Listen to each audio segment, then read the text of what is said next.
Hello everyone, कैसे हो आप सभी। आई होप आप सभी बहुत अच्छे होंगे। तो दोस्तों, हम लोगों ने जो दिगंत भाग के चैप्टर वाइज सवाल जवाब कर रहे थे, उसमें से हम लोगों ने अभी तक का 8 चैप्टर के सभी सवालों के जवाब को बड़े ही आसान शब्दों में किया है ना। तो आज हम लोग अपने कदखंड के 9वां चैप्टर परगीत और समाज के भी प्रश्नोत्तर को देखेंगे, ठीक है। और उन्हें भी बड़े ही आसान शब्दों में समझने की कोशिश करेंगे। और जो VBI होगा सवाल, उसे मैं आप लोग को बता दूंगा कि हाँ, ये सवाल VBI है, इम्पोर्टेंट है, ठीक है। तो चलिए बने रहते हैं अपने वीडियो में, ठीक है। और ज़रा ध्यान से और इसे नोट्स भी करने की कोशिश करेंगे, ठीक है। तो चलिए बढ़ते अपने सवाल की तरफ। पहला सवाल है, आचार्य रामचंद्र शुक्ल के काव्य आदर्श क्या थे? पाठ के आधार पर स्पष्ट करें। यानी रामचंद्र शुक्ल जो थे, उन्होंने कविता के बारे में क्या लिखा था, उनको कविता के प्रति कैसे सोच और समझ थी, ये पाठ में जो बताया गया उसके हिसाब से आपको बताना है, ठीक है। उत्तर में है, आचार्य रामचंद्र शुक्ल के काव्य आदर्श प्रबंध काव्य ही थे, क्योंकि प्रबंध काव्य में मानव जीवन का एक पूर्वाभास होता है जो छोटी कविताओं या परगीत मुक्तिकों में नहीं मिलता। उन्हें आधुनिक कविता से शिकायत थी, क्योंकि आधुनिक कविता में परगीत मुक्तकों को बढ़ावा दिया जाने लगा और इनकी रचनाओं का प्रचलन तेजी से बढ़ने लगा। कहा जाने लगा कि आजकल कोई लंबी कविताएं पढ़ना नहीं चाहते, किसी को फुर्सत ही नहीं। आचार्य रामचंद्र शुक्ल बताते हैं कि इन्हें इनकी जो कविताएं होती थी, उनमें परगीत मुक्तक जो थे वो नहीं मिला करते थे, है ना, जिसको लिरिक्स बोलते हैं, वो मतलब कि इन्हें नहीं मिला करती थी, ठीक है। और इनके जो आदर्श थे वो काव्य के प्रति जो थे वो प्रबंध काव्य को मानते थे, ठीक है। वो कैसे काव्य को मानते थे? प्रबंध काव्य को। इन्होंने इनकी जो आज के ज़माने की जो कविताएं हैं, गीत है, उन्हें इनको इन कविताएं और गीत से क्या थी, थोड़ी शिकायत थी। शिकायत ये थी कि ये कहते थे कि भाई आज के ज़माने में जो कविताएं लिखे जा रही है, गीत लिखे जा रहे हैं, उनमें मुक्तक को बढ़ावा दिया जा रहा है ना, मुक्तक को बढ़ावा दिया जा रहा है। इनका कहना था कि आज के लोग लंबे कविताओं को नहीं देखते हैं, उन पे ध्यान नहीं देते हैं, उनको समझने की कोशिश नहीं करते हैं, है ना। आज के ज़माने के लोग क्या करते हैं, बड़े छोटे छोटे पंक्तियों वाले कविताओं और छोटे छोटे गीतों पर ध्यान देते हैं और इसी को ज़्यादा बढ़ावा दिए जा रहे हैं, ठीक है। तो और आप देखेंगे भी आज के दौर में कि अभी के दौर में आप जितने भी देखेंगे जो फिल्म इंडस्ट्री में गाने आ रहे हो या फिर आपके बुक्स में जो कविताएं आती है ना, छंद आते हैं, वो बड़े छोटे छोटे होते हैं, है ना। और उनमें कुछ ऐसी अशुद्धियां होती है जो उस काव्य को, उस गीत को एक अलग ही दिशा में लेकर के जाती है ना, ठीक है। तो इस चीज से हमारे आचार्य रामचंद्र शुक्ल जी थे जो इन चीजों का विरोध करते थे, इनसे ये नाराज थे, ठीक है। आइए सवाल देखते हैं, कला के लिए सिद्धांत क्या है? उत्तर, कला के लिए सिद्धांत का अर्थ है कि कला लोगों में कलात्मक का भाव उत्पन्न करने के लिए है। इसके द्वारा रस एवं माधुर्य की अनुभूति होती है। इसीलिए परगीत मुक्तकों यानी लिरिक्स की रचना का प्रचलन बढ़ा, है ना। इसके लिए यह भी तर्क दिया जाता है कि अब लंबी कविताओं को पढ़ने तथा सुनने की फुर्सत किसी के पास नहीं है। ऐसी कविताएं जिसमें कुछ इतिवृत्त भी मिला रहता है, उबाऊ होती है। विशुद्ध काव्य की सामग्री ही कविता का आनंद दे सकती है। यह केवल परगीत मुक्तकों से ही संभव है, ठीक है। आइए अगला सवाल, परगीत को आप किस रूप में परिभाषित करेंगे? इसके बारे में क्या धारणा प्रचलित रही है? उत्तर में है, अपनी व्यक्तिगता और आत्म परकता के कारण लिरिक अथवा परगीत काव्य की कोटि में आती है। परगीत धर्मी कविताएं ना तो सामाजिक यथार्थ की अभिव्यक्ति के लिए पर्याप्त समझी जाती है, ना उसकी अपेक्षा की जाती है। आधुनिक हिंदी कविता में गीत और मुक्तक के मिश्रण से नूतन भाव भूमि पर जो गीत लिखे जाते हैं उन्हें ही परगीत की संज्ञा दी जाती है। ठीक है। सामान्य समझ के अनुसार परगीत धर्मी कविताएं नितांत व्यक्तित्व और आत्मपरक अनुभूति की अभिव्यक्ति मात्र है। यह सामान्य धारण है। इसके विपरीत अब कुछ लोग द्वारा यह भी कहा जाने लगा है कि अब ऐसी लंबी कविता जिसमें कुछ इतिवृत्त भी मिला रहता है, यानी कि अशुद्धियां होती है, इन्हें पढ़ने तथा सुनने की किसी को फुर्सत कहाँ है, अर्थात नहीं है ना। अभी के दौर में जो लोग हैं लंबे कविताएं को नहीं पढ़ते हैं। क्यों? क्योंकि बोलते हैं भाई इतना लंबा कविता पढ़ने की जरूरत ही क्या है, इसे पढ़ने की हमें वक्त ही नहीं है ना। लंबी कविताओं में बहुत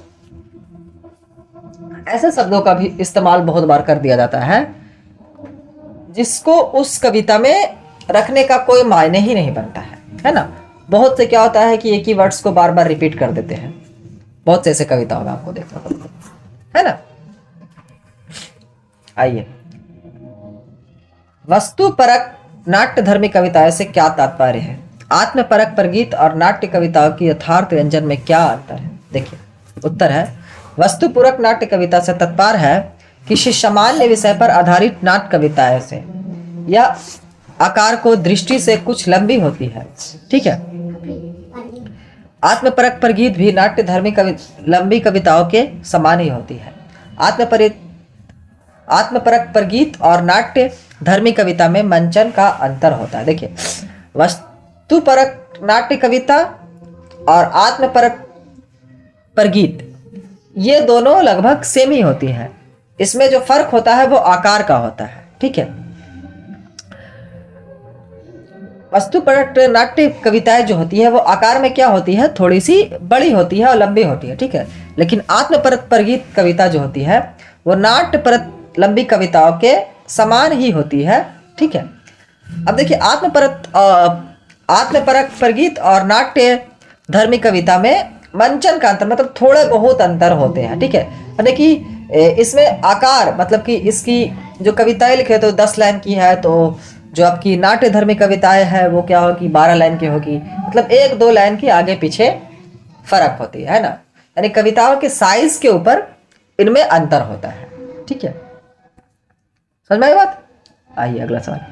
हिंदी कविता के इतिहास में परगीत का क्या स्थान है, उदाहरण स्पष्ट कीजिए। देखिए, ये इंपॉर्टेंट सवाल है। ठीक है। उत्तर है यदि विद्यापति को हिंदी का पहला कवि माना जाए तो हिंदी कविता का उदय गीत से हुआ है, जिसका विकास आगे चलकर संतों और भक्तों की वाणी में हुआ है ना। गीतों के साथ हिंदी कविता का उदय कोई सामान्य घटना नहीं बल्कि एक नई परगीतात्मकता के विस्फोट का ऐतिहासिक क्षण है, जिसके धमाके से मध्ययुगीन भारतीय समाज की रोडी जर्जर दीवारें हिल उठी, साथ ही जिसकी मधुर शान सामान्य जन के लिए संजीवनी सिद्ध हुई। समझ में बात? बोलता है हिंदी कविता का इतिहास मुख्यतः परगीत मुक्तकों का है। गीतों ने ही जनमानस को बदलने में क्रांतिकारी भूमिका अदा की है। रामचरितमानस की महिमा एक निर्विवाद सत्य है, लेकिन विनय पत्रिका के पद एक व्यक्ति का अरण्य रोदन मात्र नहीं है। मानस के मर्मी भी यह मानते हैं कि तुलसी के विनय के पदों में पूरे युग की वेदना व्यक्त हुई है और उनकी चरम व्यक्तिकता ही परम सामाजिकता है। तुलसी के अलावा कबीर, सूर, मीरा, नानक, रैदास आदि अधिकांश संतों ने प्राय दोहे और गे पद ही लिखे हैं। ठीक है। आइए अगला सवाल को देखते हैं। आधुनिक परगीत काव्य किन अर्थों में भक्ति काव्य से भिन्न एवं गुप्त जी के आदि के प्रबंध काव्य से विशिष्ट है? क्या आप आलोचक से सहमत हैं? अपने विचार प्रकट करें। देखिए दोस्तों, ये चैप्टर जो है, इस चैप्टर से बहुत कम सवाल आते हैं। ठीक है। तो मैं इसलिए इस चैप्टर को थोड़ा एक्सप्लेन नहीं कर पा रहा हूँ। ठीक है। बहुत कम सवाल आते हैं और इसके सवाल आप लोगों को थोड़ा समझ में ना आएगा, ऐसा हो सकता है। ठीक है। तो ज़्यादा चाप नहीं लेंगे। ठीक है। ठीक है। इसके जो इम्पोर्टेंट सवाल होंगे वो मैं बता दूंगा, ठीक है। तो इसे थोड़ा सा ध्यान से खाली समझ लेंगे, ठीक है, क्योंकि पढ़ना है तो एक बार देख लेते हैं, अच्छा रहेगी, ठीक है। आइए, आंसर है आधुनिक परगीत काव्य का उदय 20वीं सदी में रोमांटिक उत्थान के साथ हुआ, जिसका संबंध भारत के राष्ट्रीय मुक्ति संघर्ष से है। भक्ति काव्य से अलग इस रोमांटिक परगीतात्मक के मूल में एक नया व्यक्तिवाद है, जहां समाज के बहिष्कार के द्वारा ही व्यक्ति अपनी सामाजिकता प्रमाणित करता है। इन रोमांटिक परगीतों में भक्ति काव्य जैसी भावना तो नहीं है, किंतु आत्मीयता और इंद्रियता जरूर है। मैथिली शरण गुप्त जो कि राष्ट्रीयता संबंधी विचारों तथा भावों को काव्य का रूप देते थे, उनका काव्य भी प्रबंध काव्य था। उस समय उन्हें सामाजिक माना गया, लेकिन विद्वानों जनों को यह एहसास हो गया कि इन रोमांटिक परगीतों में भी सामाजिकता है, ठीक है। देखिए, अभी के समय में जो काव्य है उनमें भक्ति काव्य से थोड़ा सा अलग है, ठीक है। भक्ति काव्य जो होता था वो भगवान के लिए या फिर अपने घर परिवार के लिए, उनको खुश करने के लिए या फिर उनके तारीफ में गाए जाते थे, ठीक है।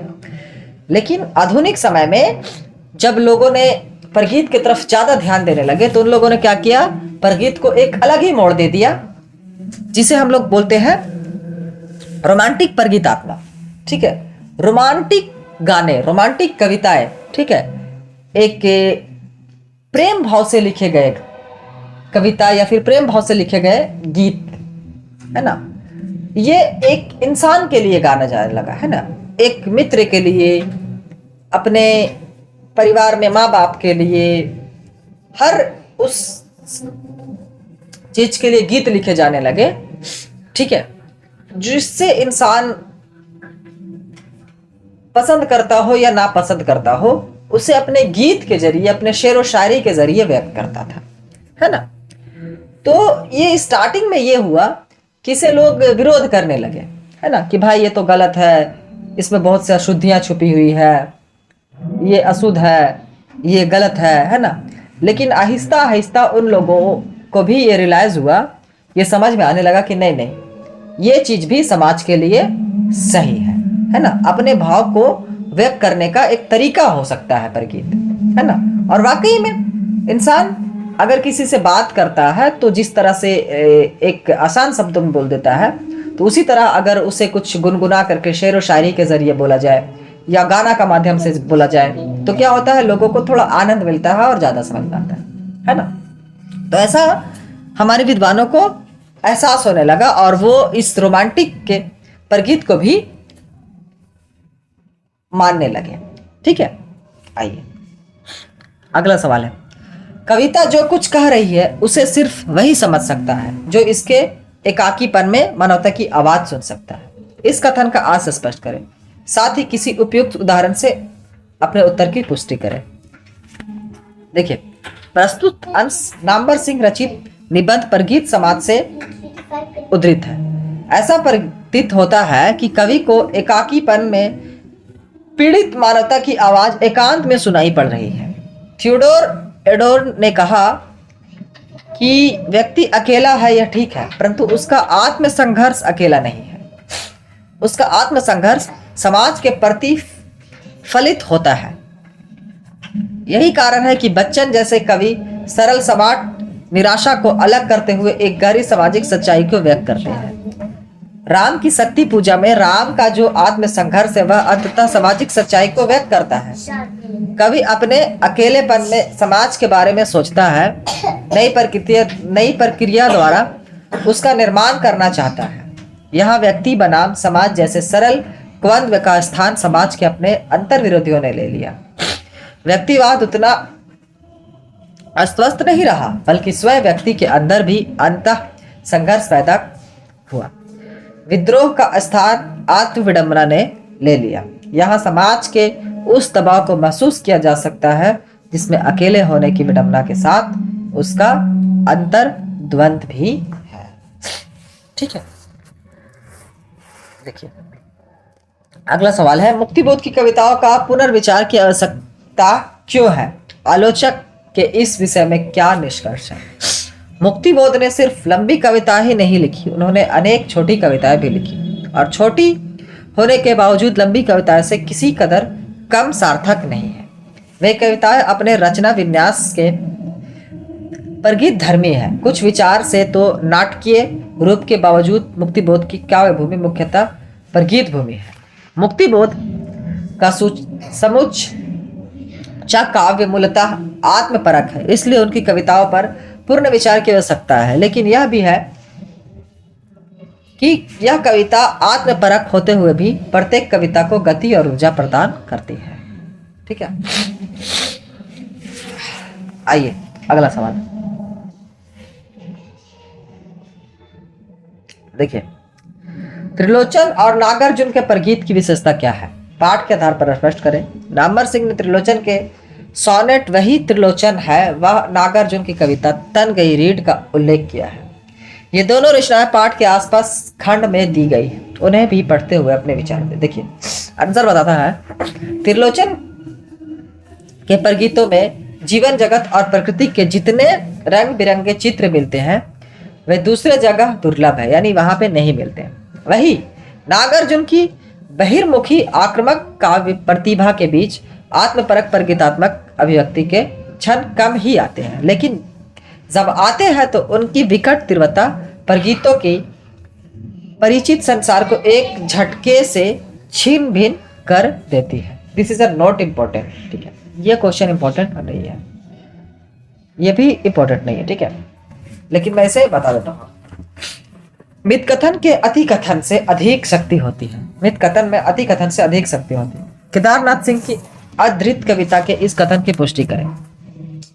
विगत भागवन में प्रस्तुत हिमालय कविता के प्रसंग में भी इस कथन पर विचार करें। ठीक है, देखिए आपने जो 11 बुक पढ़ा होगा अगर हिंदी के, तो उसमें एक कविता आई थी हिमालय, उसके प्रसंग में भी इसके बारे में बताया गया है, मित कथन और अति कथन के बारे में। ठीक है, तो उसके हिसाब से आपको आंसर देना है। देखिए हिंदी के साहित्य के दौर में कविता में एक नया उभार पैदा होता है, जिसमें कवि का अपना आत्म संघर्ष तो है ही, वह सामाजिक संभावना की तलाश भी उसमें करता है। आज का कवि ना तो अपने अंदर झांक कर देखने का संकोच करता है, ना बाहर के यथार्थ का सामना करने में हिचक। अंदर ना तो किसी असंदिग्ध विश्वास दृष्टि का मजबूत खूंटा गाड़ने की जिद है, और ना बाहर व्यवस्था को एक विराट पहाड़ बनाकर आंकने की हवस। वह बाहर से छोटी वस्तु, घटना आदि पर नजर रखता है और कोशिश करता है कि उसे मुकम्मल अर्थ दिया जाए। छोटी सी बात को बात में ही बहुत कुछ कह दिया जाए। वह अपने आत्म संघर्ष की सामाजिक संघर्ष बनाने की चाहता है। इसका उदाहरण मुक्तिबोध की कविता है। नई कविता का आत्म संघर्ष उसकी कविताओं का आत्म संघर्ष है, जो बहिर्संघर्ष का रूप ले लेता है। एक के परगीतात्मक सीमित हुई नजर आती है, तो दूसरे में परगीतात्मक के कुछ नए आयाम उद्घाटित होते हैं, यानी कि नए आयाम पैदा होते हुए दिखते हैं। कवि कम ही शब्द में बहुत कुछ कहता है, जो बात कम शब्द में कही जाती है वह गहरे अर्थ रखती है ना। कविता का अर्थ करने पर उसके कई स्तर धीरे धीरे खुलते जाते हैं। केदारनाथ सिंह यहाँ कहना चाहते हैं कि संबंधों में कभी खटास नहीं आनी चाहिए, उसमें हमेशा गर्माहट और उसकी सुंदरता बनी रहनी चाहिए। हाथ की तरह गर्म और सुंदर में कवि बहुत सारे अपने सपने संजोए हुए हैं और भविष्य की आकांक्षा को मजबूती बनाए रखना चाहता है। इन थोड़े से शब्दों में कवि अधिक गहरी चोट करता है, अतः अधिक बोलने से अच्छा कम बोलने में बोलना है, क्योंकि वह ज्यादा प्रभावी होता है ना। ठीक है, हो रहा है बात। आइए अगला सवाल, लास्ट क्वेश्चन है क्या यार? हाँ लास्ट क्वेश्चन है। देखिए हिंदी की आधुनिक कविता की क्या विशेषता आलोचक ने बताई है? हिंदी की आधुनिक कविता में नई प्रकारात्मक का उभार देखते हैं। वे देखते हैं आज के कवि को ना तो अपने अंदर झांक कर देखने के संकोच है, ना बाहर के यथार्थ का सामना करने में हिचक। अंदर ना तो किसी असंदिग्ध विश्व की दृष्टि का मजबूत खूंटा गढ़ने की जिद है, और ना बाहर की व्यवस्था को एक विराट पहाड़ के रूप में आंकने की हवस। बाहर छोटी से छोटी घटना, स्थिति, वस्तु आदि पर नजर है, पर कोशिश है उसे अर्थ देने की। इसी प्रकार बाहर की प्रतिक्रिया स्वरूप अंदर उठने वाली छोटी से छोटी लहर को भी पकड़कर उसे शब्दों में बांध लेने का उत्साह है। एक नज़र नए स्तर पर कवि व्यक्तित्व अपने और समाज के बीच के रिश्ते को साधने की कोशिश कर रहा है और इस प्रक्रिया में व्यक्ति बनता दिखाई दे रहा है। वह निश्चय ही नए ढंग की प्रक्रियात्मक के उभार का संकेत। ठीक है, समझ में बात? तो आज की जो सवाल जवाब थी वो थोड़ी सी टफ थी, मैं समझ सकता हूँ, क्योंकि ये चैप्टर थोड़ा सा एक अलग ही दिशा में लेकर के जा रहा है हमें, क्योंकि इस चैप्टर को थोड़ा सा और अच्छे से स्टडी करने की ज़रूरत है। तो अगर मैं मैराथन कराऊंगा, जब इम्पोर्टेंट क्वेश्चन कराऊंगा, उसमें उन सवालों को मैं सिर्फ इंक्लूड करूंगा जो एग्ज़ाम के पॉइंट ऑफ व्यू से इम्पोर्टेंट होंगे। ठीक है, मैं इसे रिवाइज करवाना चाहता हूँ कि जो बच्चे नहीं पढ़े हैं बुक्स, वो एक बार सवाल जो आपको देख लेंगे तो थोड़े थोड़े उन्हें आइडिया हो जाएगा कि चैप्टर का क्या है। ठीक है दोस्तों, आज की वीडियो शायद उतना अच्छा नहीं हो पाया जितना होना चाहिए था। ठीक है, तो उसके लिए मैं आप लोगों से थोड़ी सी क्षमा चाहूँगा और आशा करता हूँ कि आप लोग मुझे इस चैप्टर को इम्प्रूव करने के लिए कुछ राय देंगे। ठीक है, और बाकी मेरी रिसर्च इस पर जारी रहेगी। ठीक है, तो चलिए दोस्तों, आज की वीडियो हम लोग यहीं पे समाप्त करते हैं। Thank you so much. जय हिंद।